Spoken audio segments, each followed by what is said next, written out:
दोस्तों, last class में हम लोगों ने social stratification plus social mobility का चैप्टर हमने कंप्लीट किया है। हमने देखा कि सोशल स्ट्रैटिफिकेशन किसे कहते हैं और सोशल मोबिलिटी किसे कहते हैं। इस क्लास के अंदर जो हमें पढ़ना है that is politics and society. ये जो है हमारे फर्स्ट पेपर के अंदर जो है 7th चैप्टर है।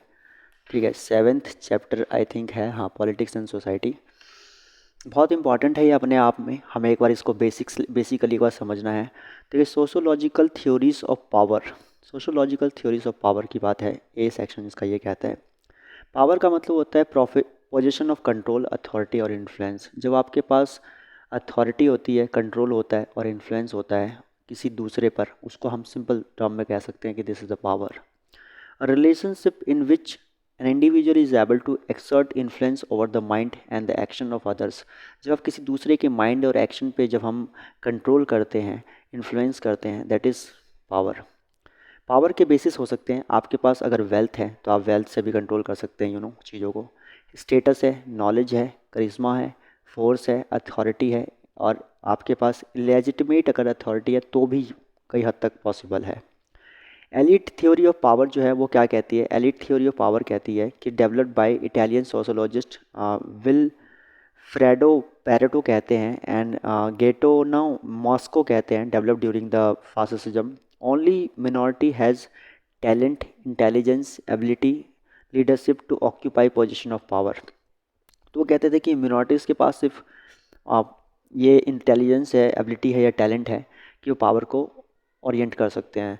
लाइंस और फोर्सेस अलाइट, इन्होंने एक थ्योरी दी थी लाइंस और फोर्सेस की, दोनों को एलिट बताया था कि थीसिस ऑफ मैकियावेली। इनका कहने का मतलब मिनॉरिटी समझ रहे हैं आप? मिनॉरिटी का मतलब ये नहीं है कि कम जो मतलब संख्या वाले, वो कह रहे हैं कि बहुत कम लोग ही ज़्यादा लोगों को कंट्रोल करते हैं। ये कहना चाहते हैं आपके जो हैं विल्फ्रेड पैरेटो और आपके जो हैं मॉस्का मॉस्का मॉस्का और पैरेटो दोनों कहना चाहते हैं कि बहुत कम लोग मिलकर जो है ज़्यादा लोगों को कंट्रोल करते हैं, इन्फ्लुएंस करते हैं। मॉस्का की एक बुक है जिसका नाम था रूलिंग क्लास। अच्छा, ये सारी थ्योरी इन्होंने फासिज्म के टाइम पे दिया था, जब मुसोलिनी जो है इटली के अंदर काफ़ी हावी था, वर्ल्ड वॉर सेकंड के ड्यूरेशन और उससे थोड़ा सा पहले।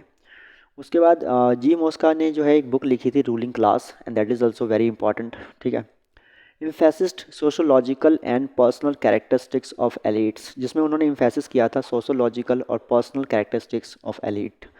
सोसाइटीज़ जो है वो डिवाइडेड है रूलिंग और रूल्ड में, एक जो रूल कर रहा है और एक जो रूल हो रहा है। ठीक है, जो पॉलिटिकली पावरफुल है, प्रॉपर्टी है, और एक जो है वो टेक्नोक्राफ्ट्स हैं, जो आपके सिविल सर्वेंट्स हैं, ये लोग हैं रूल कर रहे हैं। ठीक है, रूल हो रहे हैं। एक वर्ड है ओलिगैर्की। ओलिगैर्की भी इसी में एक टर्म जो इंट्रोड्यूस किया गया था, जिसका मतलब होता है rule of law, rule of few. जब कुछ ही लोगों का जो रूल होता है उसको कहते हैं आपका ओलिगैर्की। उसके बाद जेम्स आपके जो हैं ये रॉबर्ट मीकल्स नाम के एक पर्सन थे जिन्होंने आयरन लॉ ऑफ ओलिगैर्की दिया था। और उसके बाद जो है जेम्स बुरहाम, जिन्होंने एक बुक लिखी द मैनेजरियल रिवॉल्यूशन, कि मैनेजर्स जो हैं वही रिवॉल्यूशन करेंगे, इसके ऊपर एक बुक लिखी हुई थी, वो बुक दैट इज़ इम्पॉर्टेंट। उसके बाद टीवी बॉटमोर जो है उन्होंने एक बुक लिखी the elites and society, different elite in different spheres, इसके बारे में इन्होंने लिखा था। Panopticon techniques of surveillance everywhere. तो आपने देखा कि सबसे पहले पावर की बात हो रही है, पॉलिटिक्स की बात है तो पावर की बात तो होगी। पावर का मतलब influence on others by wealth, property, knowledge, आपका करिश्मा, फोर्स, लेजिटिमेसी एंड अथॉरिटी, इसके तहत आप करेंगे। और बाकी आपका पैरेटो और मॉस्का की थ्योरी जो थी लाइन और forces, line elites and forces elites, जो कहते थे कि मिनॉरिटी ऑफ फ्यू, मतलब मिनॉरिटीज़ ही जो है वो रूल करेंगे सब पे। और साथ में जो है ओलिगैर्की नाम का एक ये टर्म बहुत इंपॉर्टेंट है, that is known as the rule of few. उसके बाद पॉलिटिकल पार्टी क्या होती है? पावर समझ में आ गया, पॉलिटिकल पार्टी। मैक्स वेबर कहते हैं party is an organised group action intended to capture power. एक ऑर्गेनाइज ग्रुप जिसका इंटेंशन है पावर को कैप्चर करना, उसको कहेंगे हम पॉलिटिकल पार्टी। जनरल क्राइटेरिया क्या है? Left, centre, right. तीन तरह की पार्टियां देखी जाती है, लेफ्ट की, सेंटर की, राइट की। ये आइडियोलॉजीज हैं। प्रेशर ग्रुप, इसके बाद एक टर्म आता है pressure group. Unlike political parties' interest groups do not aim to form government, rather they seek to influence political parties and the various department of the states. Unlike political parties interest groups do not aim to form government, इनके अंदर कोई government form करने का interest नहीं होता। Rather they seek to influence political parties, बस ये influence करना चाहते हैं पॉलिटिकल पार्टीज़ को, ये various department of the states को जो है इन्फ्लुएंस करना चाहते हैं। When an interest group seeks government aid in achieving its own ends and succeeds in influencing governmental policy to its advantage, then it becomes pressure group। तो अपने advantage के लिए और सोसाइटी के एडवांटेज के लिए जो प्रेशर बनाते हैं पॉलिटिकल पार्टीज़ पे, that is pressure group, simple, जिनका पॉलिटिकल कोई मोटिव नहीं होता, इंटेंशन नहीं होता, that is democracy.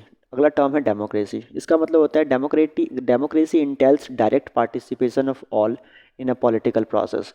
Democracy entails that the participation of all in a political process is known as the democracy।